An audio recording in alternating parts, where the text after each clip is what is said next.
Welcome to the Billboard Mastery Podcast, where you will learn the correct way to identify, evaluate, negotiate, perform due diligence on, select the construction type, build, rent the ad space, and operate billboard signs.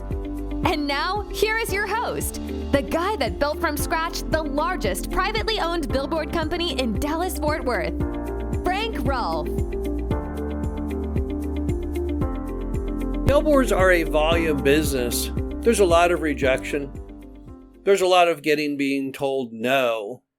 And when you're trying to build billboards, you have to forge a ground lease with the property owner.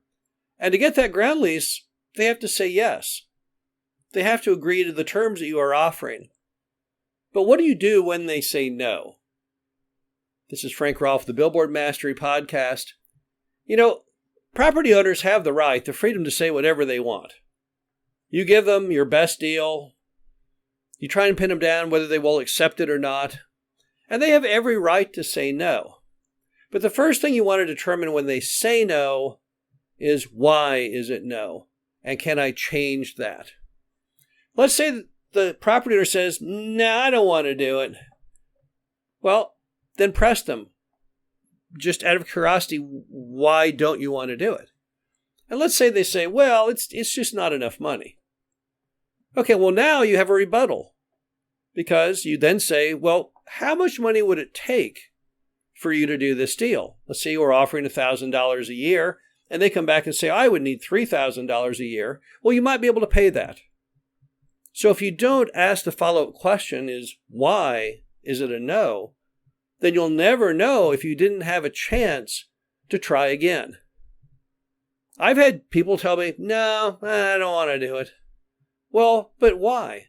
Well, because your billboard's going to block the entrance to my auto shop. No, it's not. I can put the pole anywhere I want on that property. I can make it a full flag. I can make it a full flag offset. I can put that pole right in the corner of your property where the drainage ditch is.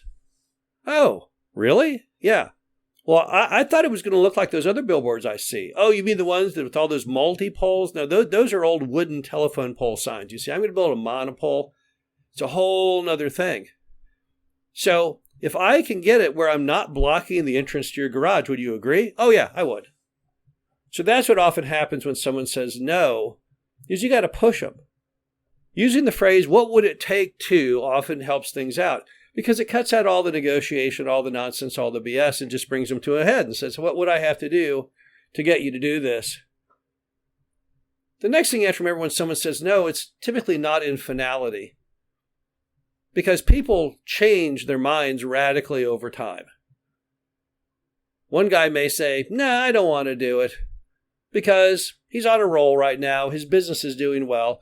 And then suddenly, his business goes down the drain, and he's trying to get every dollar he can. And so you go back to that guy later and say, hey, I'm still here. Would you entertain it? Well, I sure would. Things have dramatically changed for me. So don't ever think of a no as the end of a movie. On top of that, land often changes hands. And even if it doesn't change hands as far as a third party buying it, it often changes hands internally as people die. And land moves from one member of the family to another.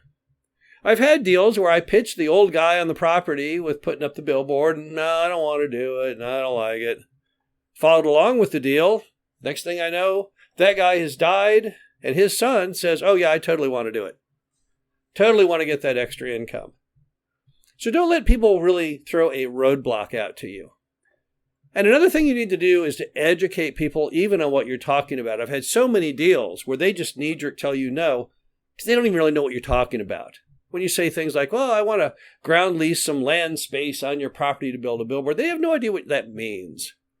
So I find if you want to get away from no's, it's a whole lot better if you do it visually. People seem to be so much better comprehending things when they can see it than when they can hear it. So give them a formal presentation. Draw where the property is, where the building is, the driveway, the roads, and then put a circle around where your sign would be, the pole of it, and then highlight that so they can't possibly miss it. Show them a picture of what a similar sign looks like. Those are the kinds of things that can take that no and make it into a yes if you only give a little more effort to it. How you handle no's as a billboard operator will really be a good predictor of your success or failure. Many of the people who do the best in the industry are people who don't take no as a last word. They see no as the beginning of a conversation. This is Frank Rolfe, the Billboard Mastery Podcast. Hope you enjoyed this. Talk to you again soon. Thank you for listening to the Billboard Mastery Podcast. Be sure to visit us at www.billboardmastery.com, where you can find past episodes of this show, plus an array of information to help you successfully build, buy, and operate billboard signs.